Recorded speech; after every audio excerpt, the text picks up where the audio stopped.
Kaloka. Grabe.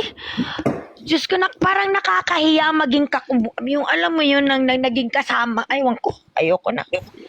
Di ko ma-decipher kung what's the right term, paano ko i-explain, paano ko i-express kasi hindi ako nagbibiro. Kami ni Mama mo tunay pareho kaming single mom. Hindi talaga biro ang hirap, pero hindi namin naisip ng ganyan.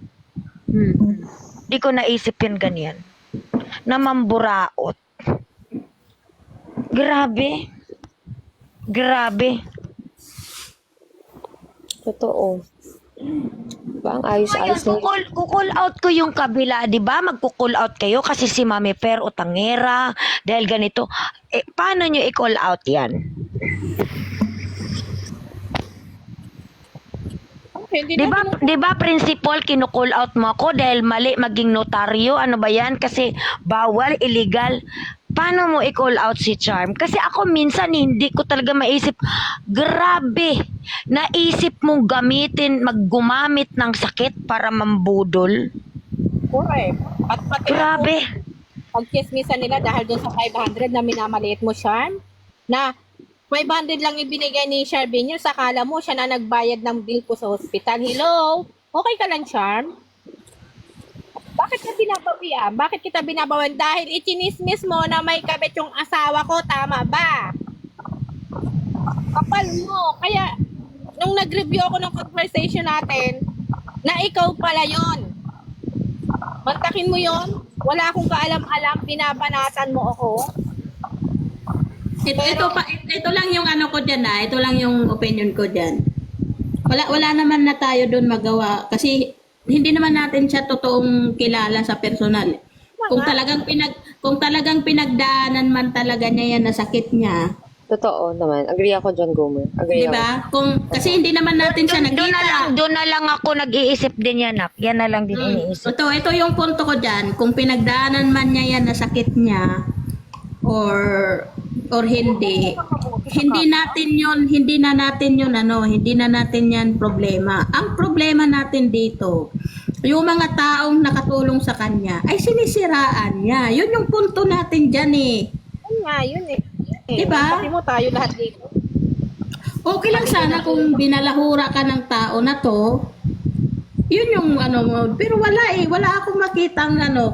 Ako, hindi ko alam yung mga kwento nyo pero sa kay Mami Bro, tinanong ko talaga siya, ano ba problema ni Charm sa'yo?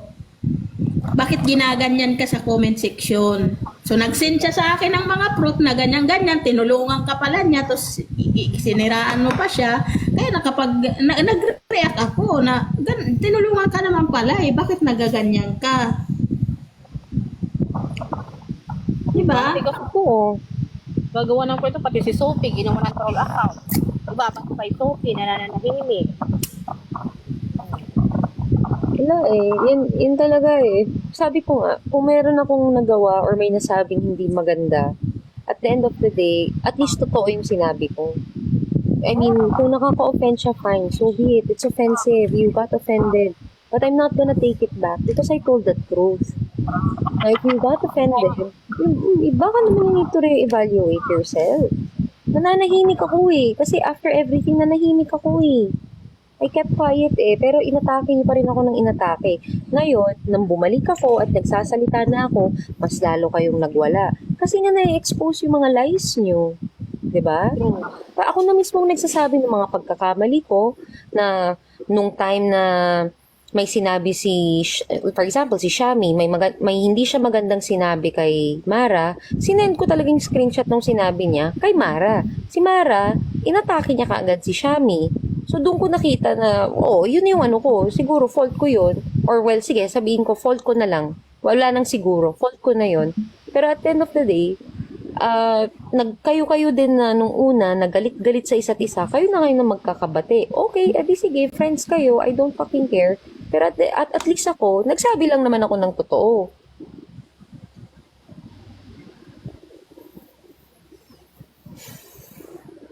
Parang ang hirap ng parang ewan ko ba. Kasi ako kung mapansin niyo, straightforward ako magsalita, bardagula, pero hindi talaga ako yung gumagawa ng mga ganyan. No, wala ako talagang ganyan. Huli ko dyan. Sa totoo lang. Hindi talaga ako yung may ganun-ganun hatidan, no? Kasi sa totoo lang, pag may mga ganyang kwento, ano nga yung anong kwento niyan? Napapagod akong magstorya. Ayokong magstorya. Kasi nakakapagod. Nakakapagod. Tapos gagawa niyo ako ng kwento na ganito, ganyan si bro, ganyan, ganyan. I'm sorry, I'm not like that. Nakakaawa kayo. Nakakaawa kayo. Diyos ko.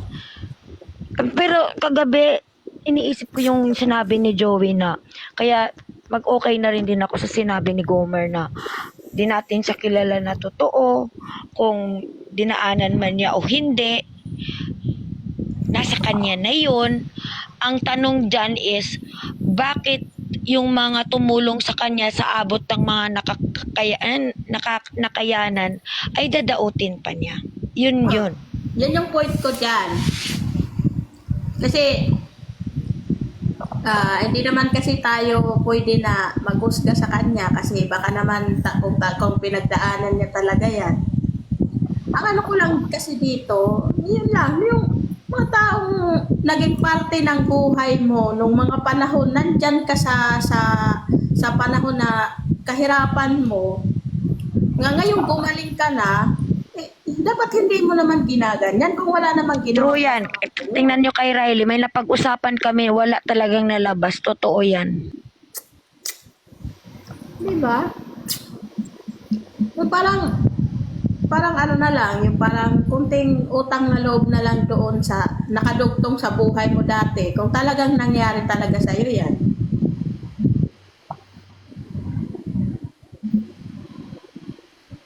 Kasi napapansin ko kasi yung mga live nila, hindi naman minsan nagpupolitika sila, tapos minsan nagbabarda sila. Doon sila bumabase sa mga comment eh. Yung mga nagko-comment doon na iba, na parang nanti-trigger, doon nagsisimula eh. Huwag na kayo mag-comment-comment na iti-trigger nyo yung mga nagla-live. True. Doon nagsisimula eh, yung mga comment-comment na yan. Eh, mga sila din naman kasi nagko-comment yung mga troll account. O, di ba si Maggie, hindi naman siya galit kay Manay Gigi. Bigla siyang nagalit nung umakyat yung Gray na kung ano-ano pinagsasabi na si Manay Gigi daw, nakikiano daw dito.